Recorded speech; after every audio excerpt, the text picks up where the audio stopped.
I woke up this morning in a bed that wasn't mine, wrapped in arms that belonged to a man who would kill me if he knew the truth. And the worst part?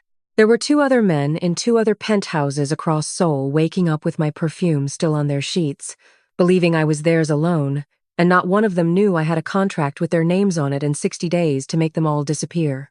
My name is Yuna, and 3 months ago I was nobody. Just a girl selling hottiuk on a freezing street corner in Hongdae. But then my baby brother got sick. Real sick. The kind where doctors shake their heads and hand you bills with numbers that look like phone codes, and a woman in a black fur coat offered me a deal that sounded insane. Kill 3 Mafia kings and she'd save Jiho's life. Here's the plot twist that's destroying me.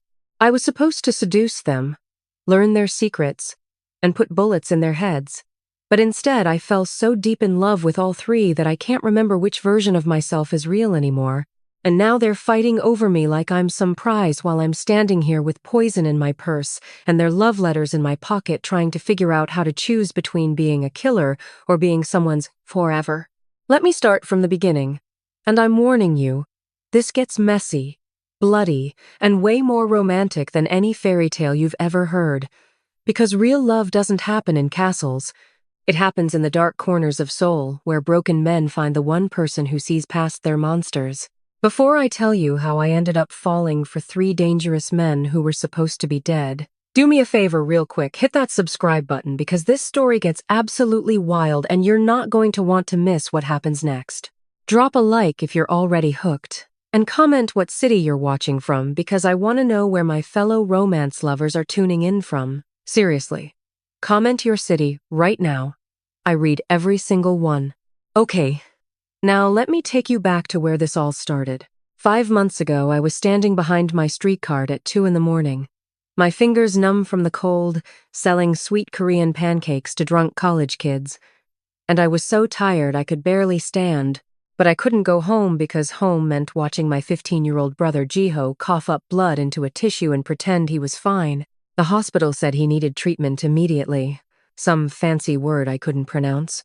40 million won before they'd even start. And I had maybe 300,000 in my account. So basically, I had nothing, and time was running out like sand through my fingers. I was crying into my batter.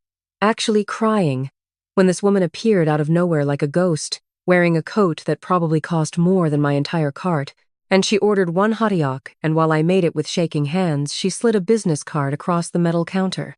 The card was all black with silver writing that said, Madam Che, solutions for impossible problems and a phone number. And when I looked up at her, she had these eyes that had seen every terrible thing in the world and survived them all. She said, I know about Jiho. I know you have 8 weeks before the cancer spreads too far, and I can have him in the best hospital in Korea by tomorrow morning. Full treatment, best doctors, everything covered, but you need to do something for me first. I should have thrown the card away. I should have told her to leave. But when you're drowning, you don't question the rope. So I said, What do you need? And she smiled like she just won something valuable. She told me to meet her at an address in Itaewon the next night. Come alone, tell nobody. And maybe I was stupid or desperate or both, but I went because what else was I going to do? Watch my brother die. The building in Itaewon looked abandoned outside, but inside it was all red velvet and gold lights, and men in expensive suits carrying guns like accessories, and Madame Che sat behind a desk in an office that smelled like jasmine and danger. She poured me tea. I was too nervous to drink, and she said, I run the largest intelligence network in Korea.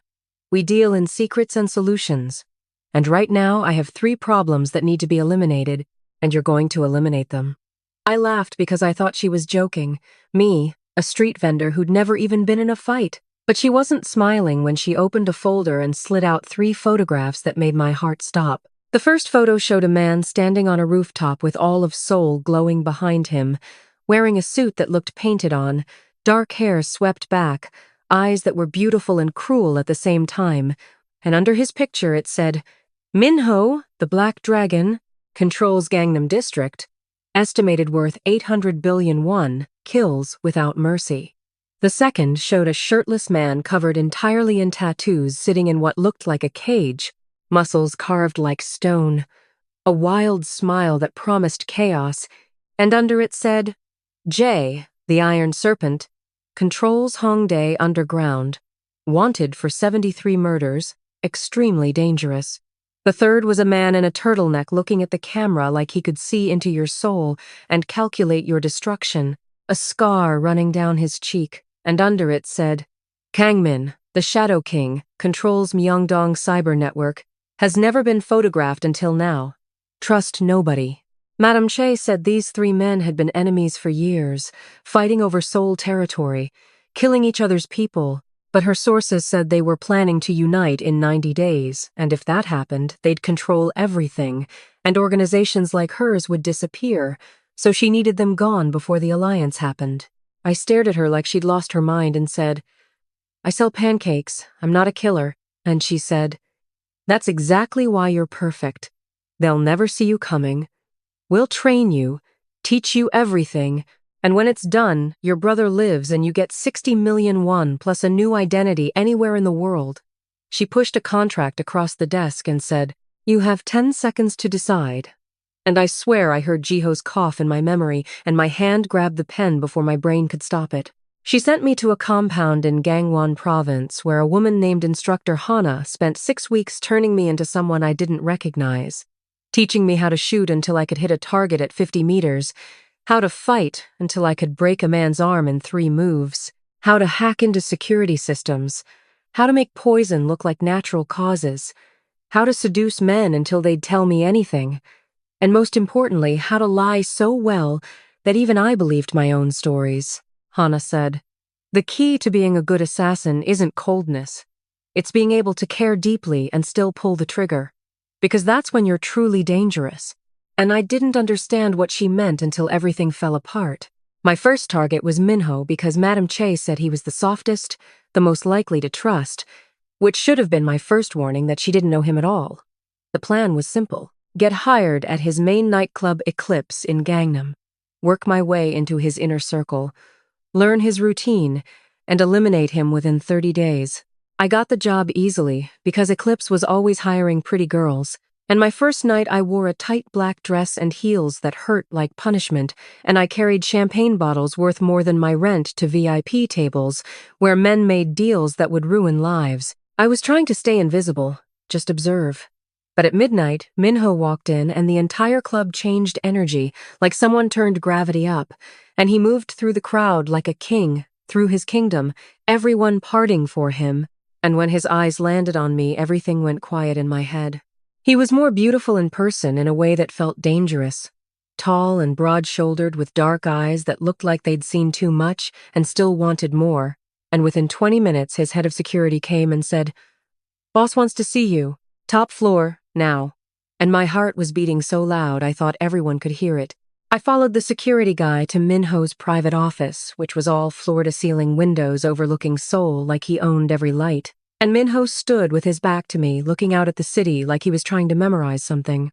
When he turned around, his face was even more devastating up close, and he studied me for a long moment before saying, What's your name? And I said, Yuna, which was true because Madame Che said the best lies are wrapped in truth. He poured 2 glasses of whiskey and handed me one and said, Yuna, you're a terrible liar. Your hands shake when you're scared. You look at exits too much, and you've been watching my security patterns all night. So tell me the truth. Who sent you? And why? My entire plan collapsed in 5 seconds, and I made a split decision that probably saved my life. I started crying, real tears, and said, My brother is dying. I owe money to terrible people. They said, if I spy on you and report back, they'll pay for his treatment. I'm so sorry. I didn't want to do this, but I'm out of options. It was half true, which made it believable, and Minho's expression changed from suspicious to something softer, and he said, How much do you owe? And I said, 40 million won. And he pulled out his phone, made 1 call, and said, It's done. Your brother gets the best treatment in Seoul starting tomorrow, and you work for me now, not them. I just stared at him because why would he do that?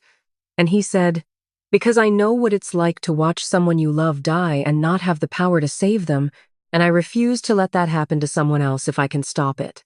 That night, Minho paid for Jiho's surgery, got him into the best cancer center in Korea, and gave me a job as his personal assistant, which meant I was with him almost every day, and I learned everything I thought I knew about him was completely wrong. Yes, he was dangerous. Yes, he controlled half of Seoul's underground. Yes, he'd killed people. But he also donated hundreds of millions to orphanages under fake names, visited sick kids in hospitals every week, had nightmares so bad he barely slept 3 hours a night.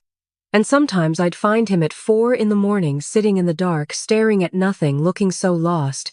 It broke something in me. We'd spend late nights in his penthouse, and he'd tell me about growing up in Daegu, where his father beat him and his mother, until Minho turned 15 and beat his father back so hard the man never walked right again. But by then, his mother was broken in ways that don't heal, and she took her own life when Minho was 16. He said, "That's when I learned that being strong isn't enough. You have to be powerful enough that nobody can ever hurt the people you love." And I built all of this, every building, every business, every alliance, so I'd never feel helpless again. And when he looked at me, his eyes were full of pain that was decades old. I wanted to hold him, tell him he wasn't alone anymore, but I remembered I was there to kill him, and the knife in my purse felt heavier than buildings. Week 7, Minho took me to Namsan Tower at 3 in the morning when the city was quiet and Seoul spread below us like scattered stars. And he said, "Yuna, I need to tell you something, and I don't know how." And I thought maybe he figured out my real mission, but instead he said, "I haven't felt anything real in 10 years. Everyone around me wants something, power or money or protection, but when I'm with you, I feel almost human again, and I don't know what to do with that because people like me don't get happy endings. I should have stepped back, should have remembered my contract, but instead I kissed him, and it felt like falling off a cliff. And he kissed me back like I was oxygen and he'd been drowning for years. And that night everything changed because I wasn't pretending anymore. I reported back to Madame Che that I was making progress but needed more time, and she was getting impatient, saying, "You have 60 days total for all 3 targets. Stop playing around?"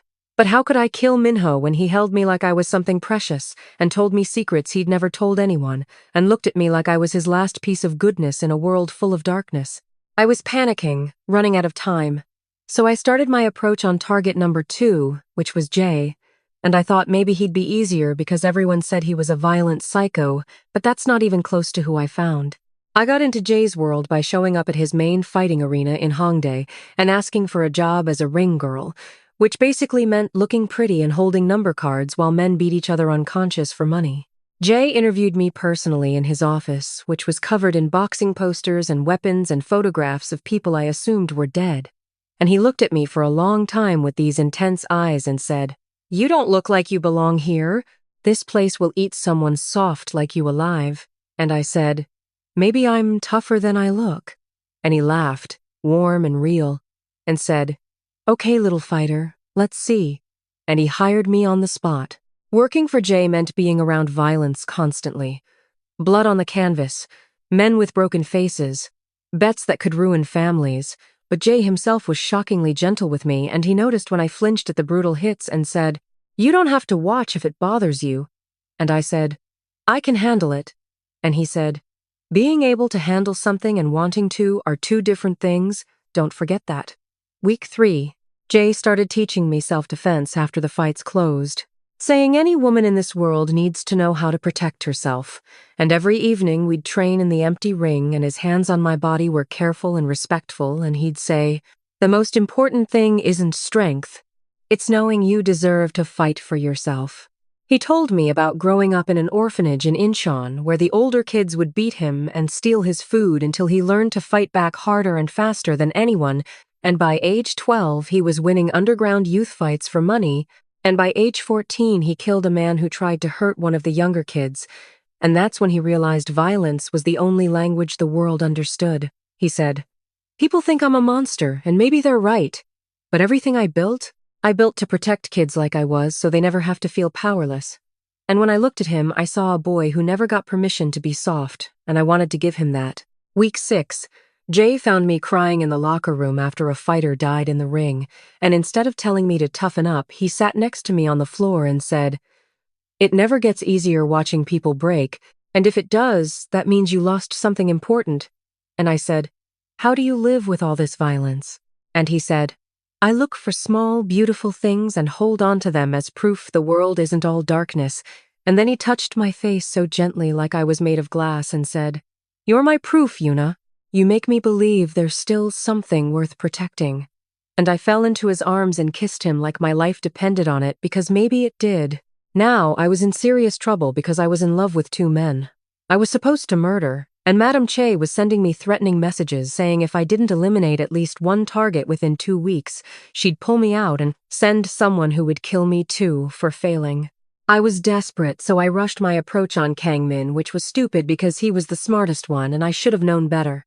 I got to him by applying to his tech company in Myeongdong, which was a front for his cybercrime empire, and during my interview he stared at me with sharp eyes that looked like they could crack passwords written on my soul, and he said, "Your resume is fake.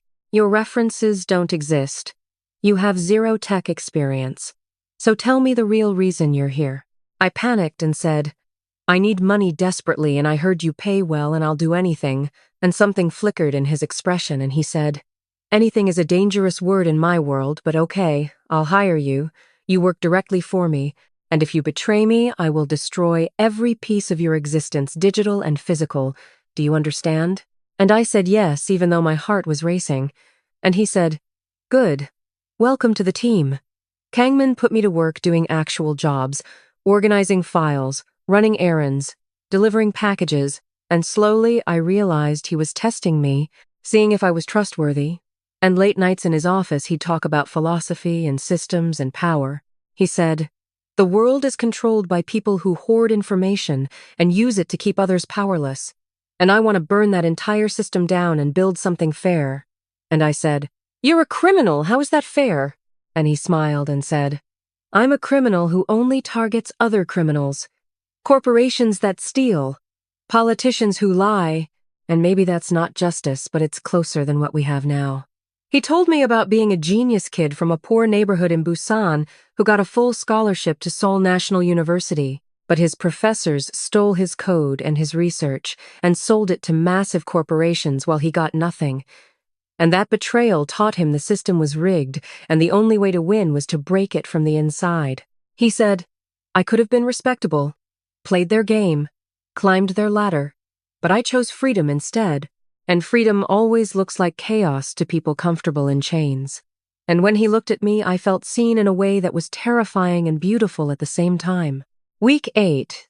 Kangmin took me to his private apartment in Harem, which overlooked the Han River and was full of books and computers and windows everywhere, and he said, "I never bring people here. This is my real space, but I want you to see who I actually am."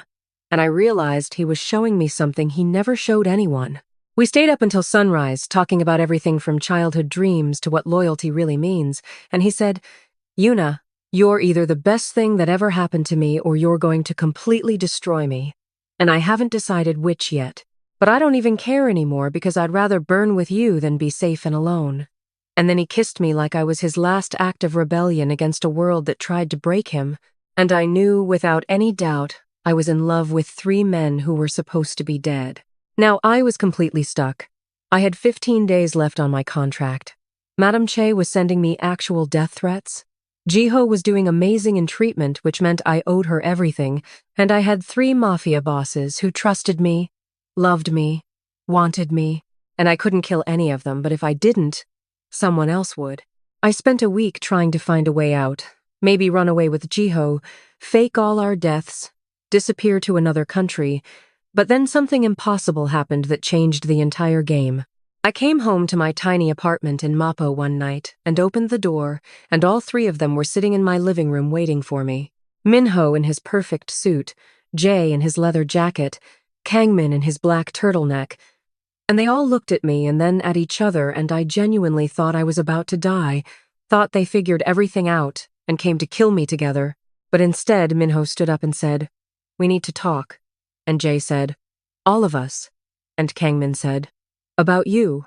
My hand went to the knife hidden in my bag, but Minho said, "We know, Yuna. We know everything." And my blood turned to ice, and I said, "Know what?" And Jay said, "That Madame Che sent you to kill us, we've known for weeks." And Kangmin said, We've each known separately, but we just figured out tonight that you were sent after all three of us, not just one. I felt the world tilt sideways and I said, if you knew, why didn't you kill me? And Minho said, because somewhere between you walking into my life and me realizing what you were, I fell completely in love with you, and I decided I'd rather die by your hand than live without you. Jay stepped forward and said, I knew from week 2, I have eyes everywhere. And when I found out I was so angry, I almost ended it. But then I watched you cry over that fighter who died, and I realized you had a heart that still felt things, and that's rarer than any weapon. And Kangmin said, I ran a deep background check on you the day you applied. Found your connection to the Lotus Syndicate immediately. But I let you stay because for the first time in my life someone looked at me like I was worth saving and not just a tool to be used. I was crying now, real tears. And I said, I can't kill you, any of you.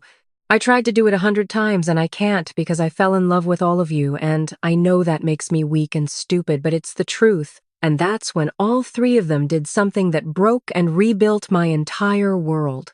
They each pulled out a small box from their pockets, and they got down on one knee at the same time, and Minho said, marry me.